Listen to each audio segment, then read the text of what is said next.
name is Cherie Soria. I'm 53 years old, and I'm a raw food chef.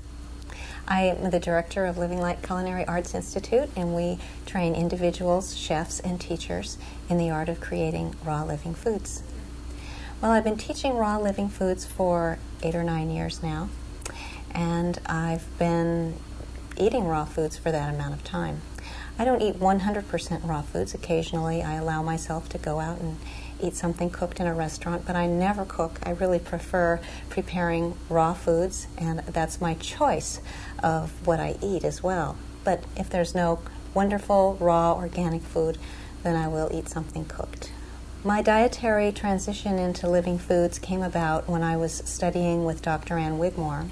I had been eating all cooked vegan foods up until that point, until I read a book by her about the miracle of raw foods and how healing it can be.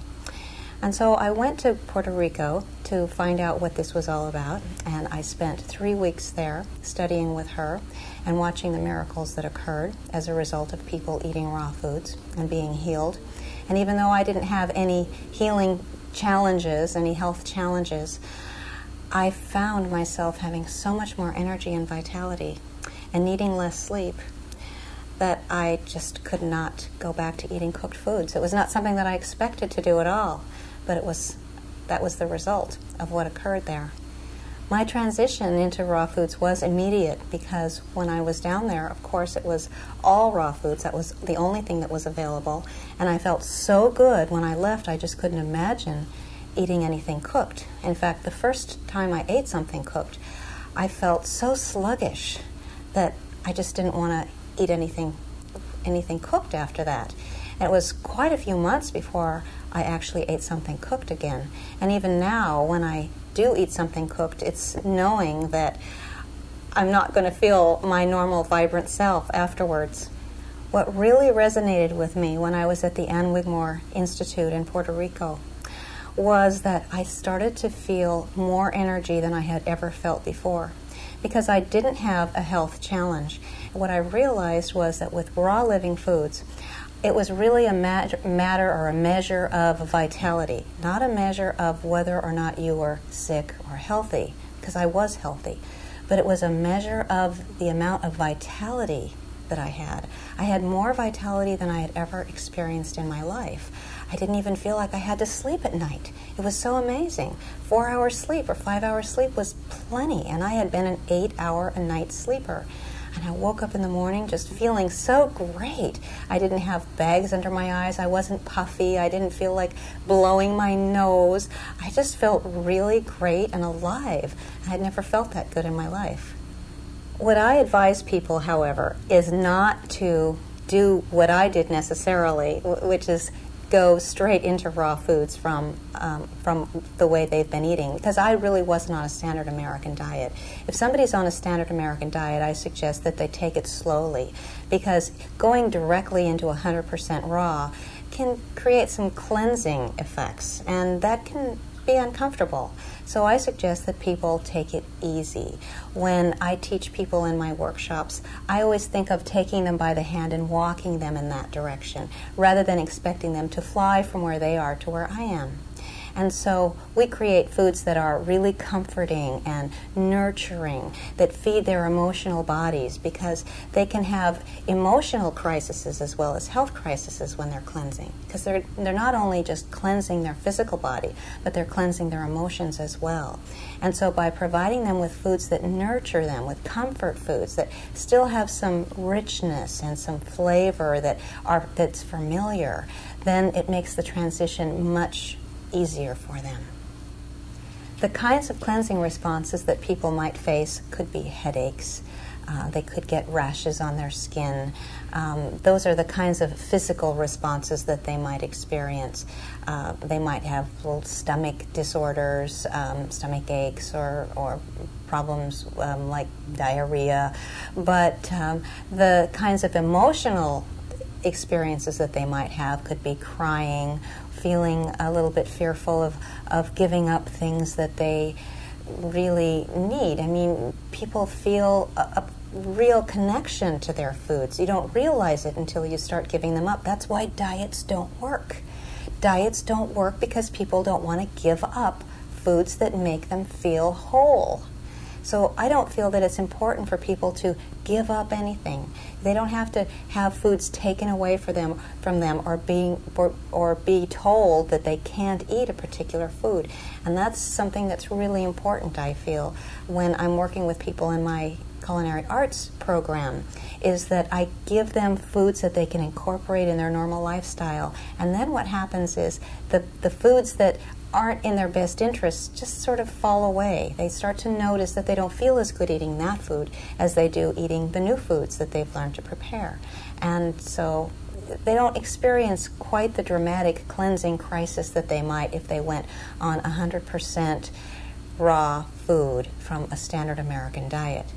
For those people that do want to do it all at once, particularly if they have a health crisis, then I suggest that they go to one of the raw food clinics where they can be supervised and they have a lot of support and they have everything that they need. And I really suggest that strongly for people who have any kind of health issues. The problem with fad diets is just that word, diet. It's something that is temporary. It's not a way of life. A Living Foods lifestyle is not a diet. It's a way of living. It's a way of being healthy. I tell people this is something that you're doing for yourself. It's something that you're doing because it makes you feel good. Forget about the way you look. Go by the way you feel. The way you look will catch up.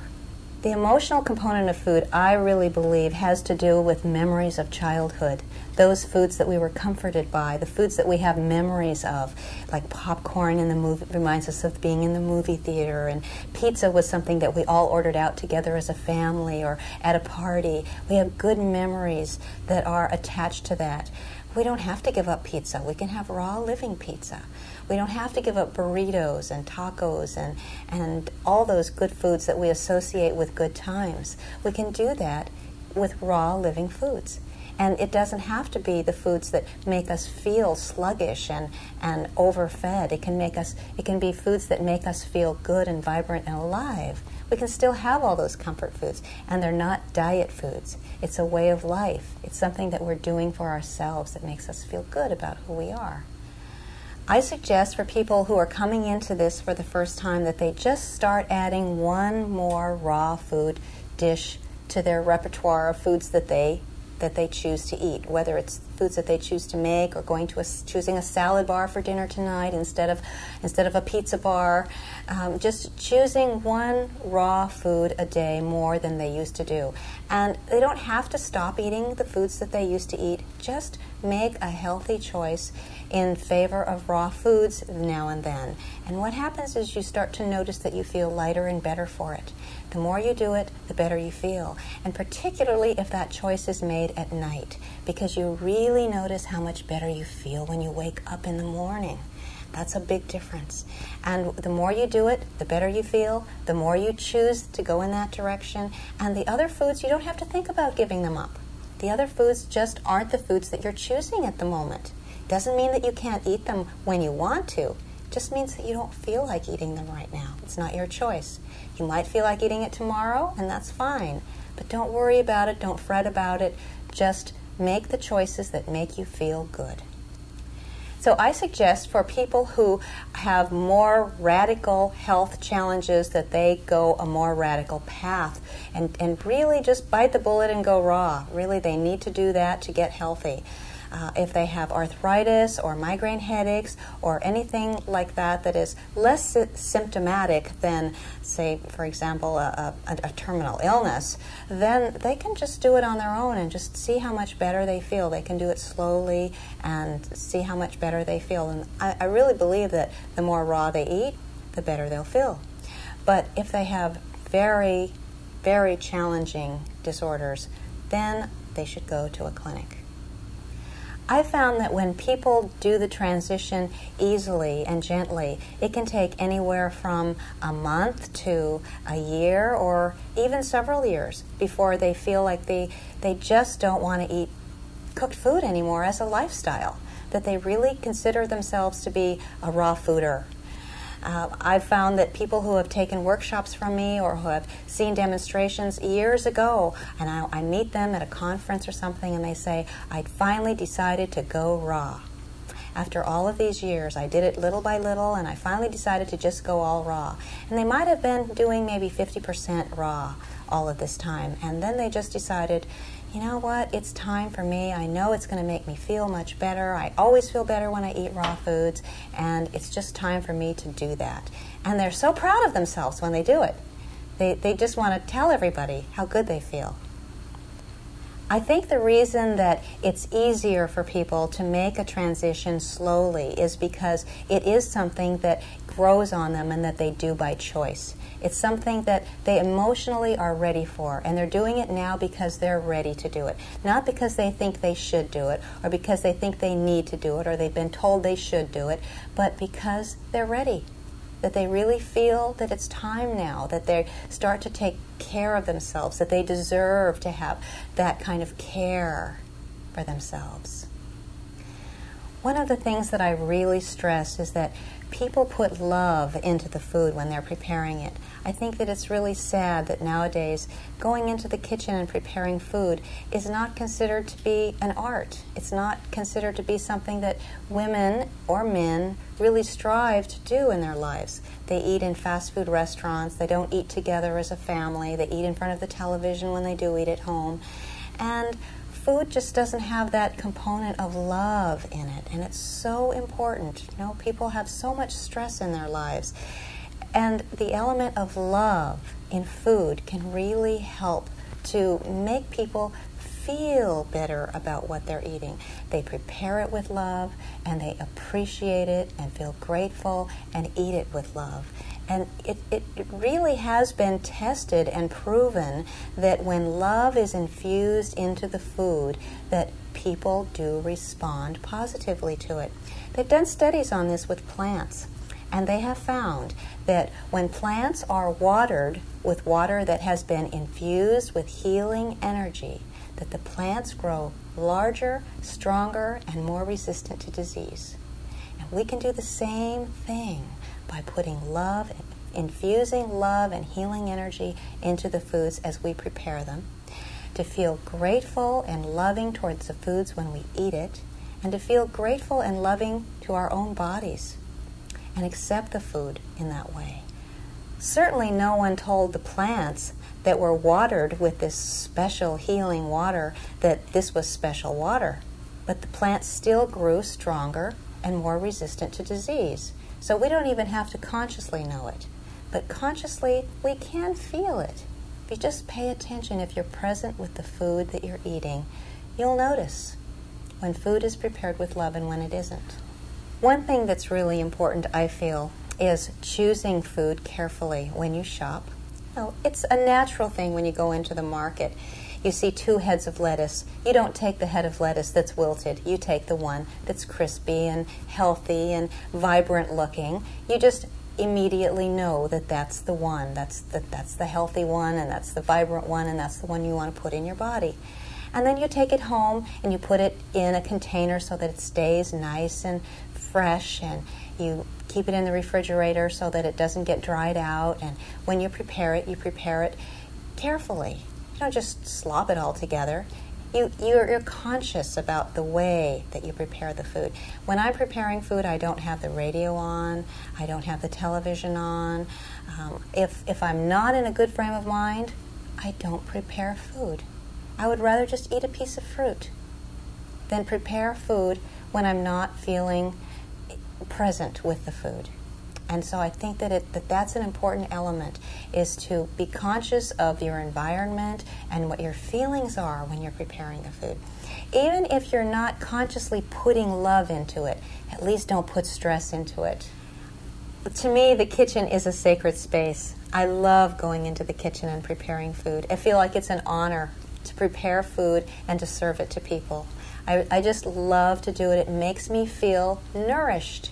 Even if I weren't to eat the food at all, I feel nourished by the experience of doing it. My kitchen is a beautiful space. I have plates and things on the wall that have paintings of fruits and vegetables on them. I have a cute little hand-carved wall hanging that has animals on it that says, "Please eat your vegetables." And I just really love my kitchen. It feels good to be in there, and that's because I use my kitchen as a sacred space, and that's the way I feel about it. I think that it's really an honor to prepare food for people and to help them in their quest to be healthier. I consider my kitchen to be sacred space. When I go into the kitchen, I feel good. It's just a natural transition for me. Whatever has been going on in my life really doesn't matter. When I go into the kitchen, I feel good. And I like to have that space sacred. Just like when you go to bed at night, you feel that you're ready to go to sleep. It's sort of programmed into you. When I go into the kitchen, it's programmed into me to feel good. And that feeling transfers automatically into the food. I hardly even have to think about it. One of the things that I teach in my workshops is the importance of food all the way along the line. What does the food sound like? Give it a pretty name. What does it smell like? I love to use herbs and seasonings and break them apart with my fingers so that it allows the aromas to permeate the space. And then the way it looks. You feast with your eyes before it ever passes your lips. So I really feel that it's important to present the food beautifully, to have a nice mix of vibrant colors. That's one of the most beautiful things about raw foods, is that the colors vibrate. When foods are cooked, the colors become muted, but when they're raw, they're beautifully vibrant. And I really like to see a mix of colorful foods. So presenting the food is another portion, another part of the puzzle. Then the textures of the food are also important. Changing the texture of the food changes the flavor of the food. So you wouldn't just take a piece of squash and take a bite out of it, but you might texture it, make long strands of angel hair pasta, and then you have a different food. Then it's not squash anymore, now it's pasta. And not only does it sound different, but it tastes different. So the texture of the food is the next thing that's important. And all of that comes before the flavor, which of course is essential. It has to taste good. If food doesn't taste good, no matter how good it is for you, people won't come back. So it has to taste good. I think that people will find when they buy organic produce particularly, that the food tastes better. If you buy an organically grown tomato, there's no comparison to the tomatoes that are conventionally grown. I stopped buying conventionally grown tomatoes until I discovered organic. And I felt that if it makes that much difference in the flavor of tomatoes, then it's got to make a difference in other foods as well. And I have read that there's more nutrients, but I really go for the flavor first. I'm a flavor seeker, and I know that foods have more flavor when they're organically grown, and so that's what I buy. And I don't mind that it costs me more. I really feel that I'm worth it. It's important.